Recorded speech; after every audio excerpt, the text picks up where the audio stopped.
Let me make sure I have the right thing. Here it is. So in this box that we are currently looking at, if you said, okay, all of these homes in this box, I want to connect to this fiber route. There are 98 building footprints in this box. There are 25 public addresses. And in order to deploy a fiber network to all of them, it's going to require, granted, you might not need all of these lines, but it would take 19,000 feet to deploy a fiber network to all of these homes. And then if you wanted to export the data, you could do so, and you could go to, say, let's see, these 3 lines. It's not popping up.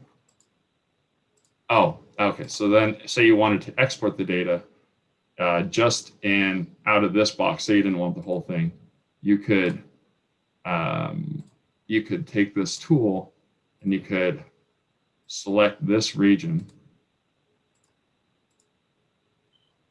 Let's get this guy up there, and you say, okay, it's selecting all of those, and then you can export that specific data. So it would isolate exactly how many feet, 607. Actually, you can export it as an Excel file. It has 24 public addresses. I missed one. 92 building footprints, and you can export all of that as an Excel file, and that can help with grant applications and other uses or just data. So I just wanted to share that. I think that's a good tool that we could develop potentially regionally. And as far as Sonoma County, the work plan, we're making progress with Magellan. The action plan should be ready in, I'm going to stop sharing, should be ready in the next month, at least the draft. And then I can circulate that. I'm trying to pull up the Zoom account so I can, how do I do this? Sorry about that. Stop. I can't override you. Yeah, I had this issue last time. Okay, now switching over to the Sonoma Mendocino Economic Development District. So that is, for those of you who aren't familiar with what an economic development district is, it is a regional economic development. Sorry, I'm trying to get this back onto off of screen sharing at the same time. It's not letting me go back.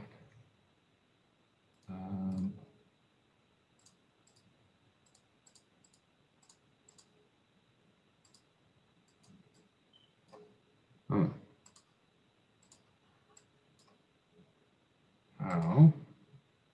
While you're working on that, I'll just indicate that we did omit the legislative portion of the agenda, and that previously mentioned there was not movement on state and federal, not much movement on state and federal legislation. There might be some positive outlook to 2021.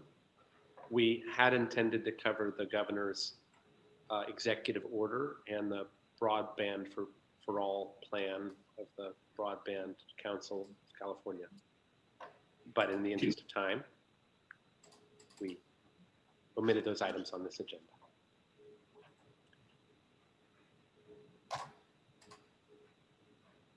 I'm not quite sure why this is. Oh, there we go. I have 3 screens up, so there we go. Stop share. Okay. So the Sonoma Mendocino Economic Development District, we have a more descriptive detail on our the EDB's webpage, but I'll just read it to you real quick so I don't pronounce it. So the Sonoma Mendocino Economic Development District unites the counties of Mendocino and Sonoma in creating the first joint economic development strategy for the 2-county region, to be developed in collaboration with input from local partners and community members. The multi-year strategy aims to uncover untapped economic potential in the region and to secure a robust and stable regional economy for many years to come. What is the Sonoma-Mendocino Economic Development District? It's a two-county partnership created through a joint powers agreement in 2015 to engage in regional economic development planning. County leaders recognized an important opportunity to coordinate and pool resources in areas where joint planning can accomplish more for the region's development than either county's independent efforts. The district is responsible for overseeing completion and implementation of the Sonoma-Mendocino Comprehensive Economic Development Strategy. And we have it's called the SEDS. We have our 2016 Sonoma-Mendocino or SMED SEDS. And what is a SEDS? A SEDS is a federally required regional economic development plan that must be completed in order to become eligible for various funding programs under the Economic Development Administration, an agency within the U.S. Department of Commerce. A SEDS should not be viewed solely as a mechanism for qualifying for federal funding. It should serve as a roadmap for regional economic development in general, linking, leveraging, and aligning local assets and stakeholders to achieve regional goals. So part of our SEDS, we have priority areas and priority projects for both counties to work on, one of which includes broadband. That was one of the priority areas when the district initially started. And it was, some of them were, and two of the projects were consortium related middle mile projects, which we have been working on with the consortium. But a grant opportunity just came up, which was the EDA Sprint grant. The EDA Sprint, sorry, there's a lot of acronyms I need to make sure I clarify. The EDA Sprint Challenge, it's the Scaling Pandemic Resilience Through Innovation and Technology Challenge, which will enable organizations across the country to address the economic, health, and safety risks caused by the coronavirus pandemic through entrepreneurship and innovation. And it's geared towards supporting technology related projects. And it is eligible to economic development districts, but what we did was we submitted a grant to the EDA through the district in partnership with the Broadband Consortium. And the grant is specifically for the Sonoma-Mendocino Economic Development District is applying to EDA's Sprint Challenge to create a Sonoma-Mendocino broadband business plan in partnership with the North Bay North Coast Broadband Consortium. The business plan will allow Sonoma and Mendocino counties to take the next steps to establish a public broadband entity that deploys, owns, and manages an open access broadband network across the region. The business plan will provide an assessment of the resources required to develop a public broadband entity in partnership with other public and private sector agencies. Following the business plan and public broadband entity creation, both counties will have the ability to apply for state and federal broadband grants, as well as leverage support from local jurisdictions to generate new public and private funding to construct regional broadband infrastructure. Attracting private broadband investment in economically distressed areas is essential for closing the digital divide in regional economic development. Unfortunately, the private sector has not succeeded in doing it alone. SMED believes this business plan is a critical next step to support the innovation and entrepreneurship of our regional economy, not only by connecting end users to the internet, but also by supporting the growth of small-scale broadband retail service providers, local telecommunications contractors, network equipment manufacturers, and many more utilizing public-private partnerships. The outcome of this project will provide our regional telecommunications industry with access to public resources necessary for companies to expand with ease while growing our economy and closing the digital divide. So this grant, it's unknown if they'll approve it. The award determination is March 2021, but we're asking for $600,000 to support the effort, and it would if it is approved, we'd have to go through the process of getting our board to approve it through the district. But if they do and everything goes great, this would be a good opportunity for the counties to work together on pursuing this, or at least exploring it together, and to really consolidate all of the items that we have talked about today and in the past, public resources, how we can what can the public agencies and other public entities bring to the table to support the private sector. We've solely relied on the private sector to do it, but now how can we work with them to make the job more viable? And Tom has been very, very great in supporting with this project, as has Supervisor Williams and Jeff.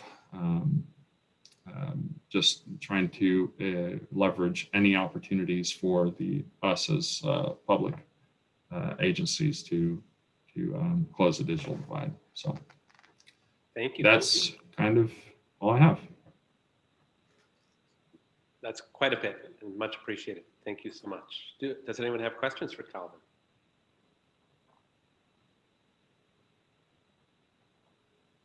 So we would like Oh, to sorry. I was trying to unmute myself. on Calvin, thank you. It's a lot actually to digest.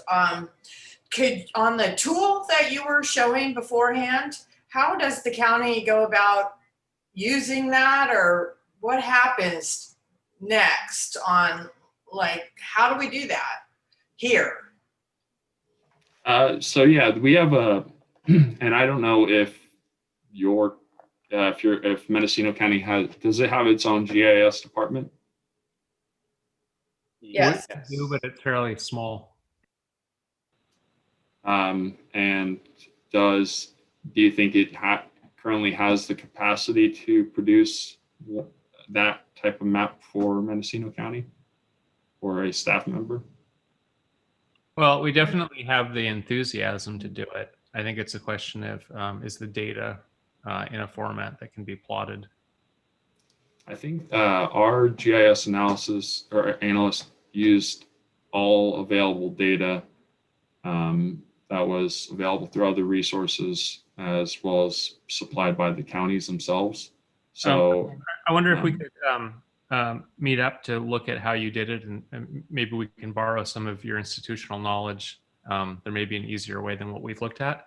The carriers won't give us a lot of the data, so we know where the tower sites are. In fact, the FCC database, the licensing is the quickest path to get the lat long and elevation. What we don't have is, given our terrain, it's hard to estimate what the coverage footprint will be. Yep, I can. We have our the GIS analyst that produced this. Her name's Krista Schultz.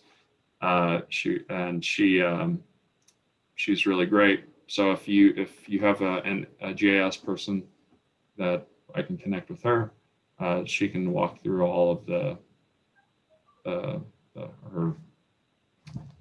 she can walk through how she did it. Perhaps you could bring Leaf into the discussion. I will make those arrangements with Calvin, Leaf, and Megan, as well as Supervisor Williams. Thank you again, Calvin. That's just great information. Yeah, thank you for having me. I'm sorry for. Oh, no worries at all. Appreciate your presentation. That was fantastic. Thank you, everyone, for the generosity of your time today. So pretty much wraps up the meeting, I believe. As you can see, our next meeting is scheduled for March 5th, 2021. And special thanks to everyone who participated today. And we will be trying to do public outreach. Jeff has been slicing and dicing these videos, and we'll make them available on YouTube. We just haven't done the public push about these resources are now available for you, but it's thanks to Jeff's work that we're able to capture these meetings and disseminate. it's a group effort. So have a wonderful weekend. Take care. I hope your holiday season is warm and safe. Thank you all. Thanks, everyone. Jeff, thanks for hosting, as always. Absolutely. Thanks for your participation, Supervisor Williams. Thank you.